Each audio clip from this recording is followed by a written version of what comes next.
Hey there class, this is Mr. Smith again, and this time I'm going to show you a little bit about sine law. But before I show you examples, I need to actually lay down some groundwork. So this is going to be a two-part lesson.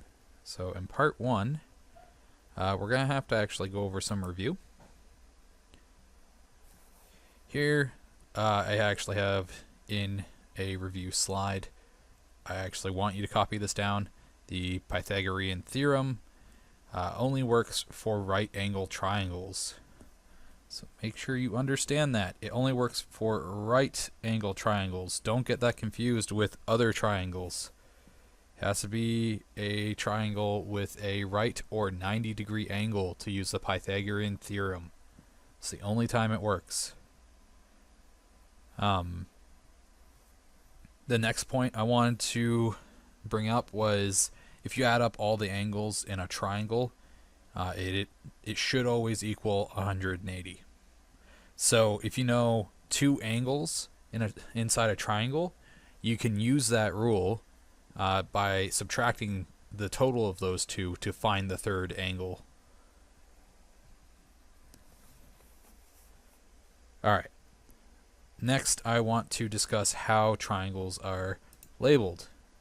Is a very important piece.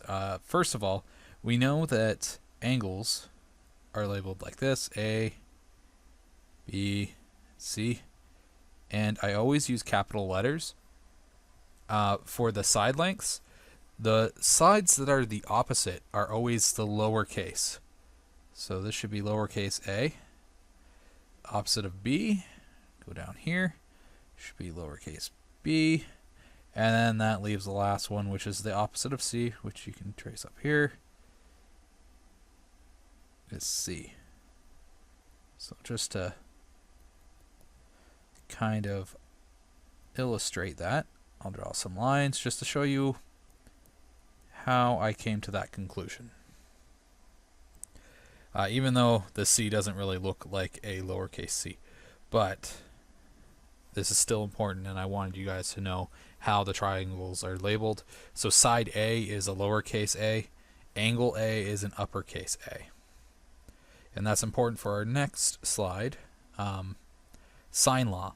So there's two variations of sine law, and you'll use them, both of them will work for either situation. One might be more favorable over the other depending on the question. And yes, I want you to copy both of these down, and I want you to make sure you understand them, but in order to do that, we probably need to do some examples, so don't worry too much about understanding what all this means. All it means is if you take the side length of, let's take a look at number one. If you take a look here, the side length A divided by sine of angle A is always going to equal the side length B divided by the sine of angle B. And the same thing for the last thing.